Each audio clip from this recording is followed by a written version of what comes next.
Jika bicara rasa senang atau bahagia yang ada di dalam dirimu, mungkin pikiranmu langsung melayang pada siapa yang mampu membuat hatimu merasa bergetar. Mungkin kamu tidak menyadari jika hal tersebut bisa menjadi sebuah kesalahan yang kamu lakukan. Sebab pada kenyataannya kamu tidak memerlukan orang lain untuk membuatmu bahagia. Kamu hanya memerlukan dirimu sendiri sepaket dengan rasa egois yang kamu punya untuk bahagia. Kami akan menjelaskan beberapa alasan yang akan meyakinkan kamu jika kamu hanya memerlukan dua hal tersebut untuk bisa merasakan bahagia. Silakan dipahami. Yang punya hidupmu ya kamu sendiri, bukan dia dan orang lain. Jadi buat apa terlalu mempedulikan apa yang mereka katakan? Mungkin kamu sering mengalahkan rasa bahagia yang ada dan menggantikannya dengan rasa sakit. Rasa sakit yang kamu pelihara ada lantaran kamu terlalu banyak mendengar apa yang mereka katakan tentang dirimu. Bahkan, kamu begitu larut menikmatinya sehingga bahagia yang seharusnya kamu punya berganti dengan rasa yang semestinya tidak perlu ada. Kalau rasa itu sampai begitu menggantung di hati dan pikiranmu, kamu perlu mengingat satu hal. Hidup yang kamu jalani adalah milikmu, murni milikmu, bukan milik orang lain. Jadi, buat apa memikirkan banyak hal yang mereka bicarakan? Biarkan mereka dengan berbagai penilaian tentangmu. Buktikan saja kalau kamu tidak seperti apa yang mereka katakan.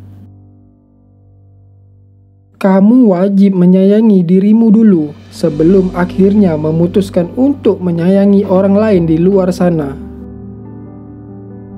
Kalau selama ini kamu menilai sudah bisa menyayangi dirimu sendiri, cobalah yakinkan dirimu sekali lagi. Apa benar kamu sudah bisa sempurna menyayangi dirimu dengan tidak lagi menyerah kepada rasa kecewa? Jangan dulu menuntut orang lain yang mengatakan dia menyayangimu namun ternyata malah meninggalkan. Tuntutlah dulu dirimu sendiri yang belum bisa membawamu pada kebahagiaan. Jangan sampai kamu terlalu menyayangi orang lain terlebih dahulu sebelum kamu bisa menyayangi dirimu sendiri sepenuh hati. Mengalah itu perlu, tapi tidak harus melulu.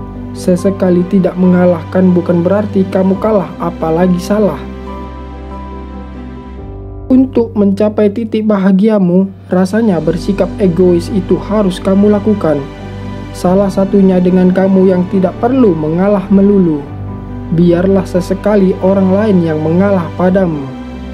Bukan bermaksud jahat, tapi selama dengan tidak mengalah kamu bisa merasa bahagia, kenapa tidak? Ingatlah, jika dengan tidak mengalah bukan berarti kamu akan jadi seorang pengecut yang kalah. Lakukanlah apa yang memang dirasa akan membuatmu bisa bahagia dan tinggalkan hal lain yang membuatmu merasa kecewa. Baik itu harus, tapi jangan kelewatan karena bisa jadi malah kamu yang akan dimanfaatkan. Bersikap baik pada orang lain memang menjadi sebuah keharusan untuk dilakukan. Tapi kamu juga perlu mengetahui batasannya. Dalam artian, baiklah secukupnya. Jangan menjadi seorang yang terlalu baik. Hal itu perlu kamu lakukan demi kebaikan dirimu sendiri. Karena tidak menutup kemungkinan jika kamu menjadi seorang yang terlalu baik, kelak kamu justru akan banyak dimanfaatkan oleh orang di sekitarmu. Tidak mau kan kamu nanti merasakan hal itu?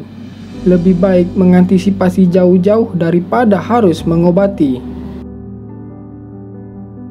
Sesekali, kamu perlu membuat daftar hal-hal kecil yang bisa membuatmu bahagia, agar kualitas hidupmu tidak bergantung oleh orang lain. Untuk membuktikan jika kamu bisa menciptakan bahagiamu sendiri tanpa perlu orang lain, kamu perlu membuat daftar rincian dari hal-hal yang bisa membuat kamu merasa bahagia, sampai pada hal yang paling kecil dan sederhana sekalipun. Misalnya, kamu akan merasa bahagia setelah memakan coklat dan es krim, maka berikan sugesti tersebut dan lakukanlah. Setelah kamu melakukannya, pasti kamu akan bisa merasa lebih tenang dan bahagia. Percayalah, jika hal sederhana yang sering luput dari pikiranmu juga bisa membuatmu bahagia. Tidak perlu takut menghadapi pertengkaran. Sesekali bertengkar memang perlu, agar kamu punya pandangan baru saat mengevaluasi diri. Kalau selama ini kamu selalu berusaha menghindari berbagai macam bentuk pertengkaran, cobalah mulai hari ini tidak usah lagi menghindar. Hadapi saja semua selisih paham yang terbentang karena percaya atau tidak, kamu membutuhkan hal itu untuk menjadi lebih baik. Tidak sekedar membuatmu jadi lebih baik, pertengkaran yang ada pun akan membuatmu bisa mengevaluasi diri. Kamu pun akan mengerti bahwa kadar egois yang ada bisa saling mengisi dan melengkapi. Dengan begitu, kamu akan menjadi sosok yang lebih baik untuk menerima banyak hal. Setelahnya, bahagia pun akan berputar dalam hari-harimu. Itulah beberapa alasan kenapa kamu perlu sesekali menjadi seorang yang egois agar kamu mengenali dengan baik sumber kebahagiaanmu. Ingatlah, jika kamu tidak membutuhkan orang lain untuk bisa bahagia, karena bahagia itu kamu yang menciptakannya sendiri. Jadi, tidak ada salahnya kamu egois demi hati dan hari-hari yang jauh lebih ceria serta bahagia.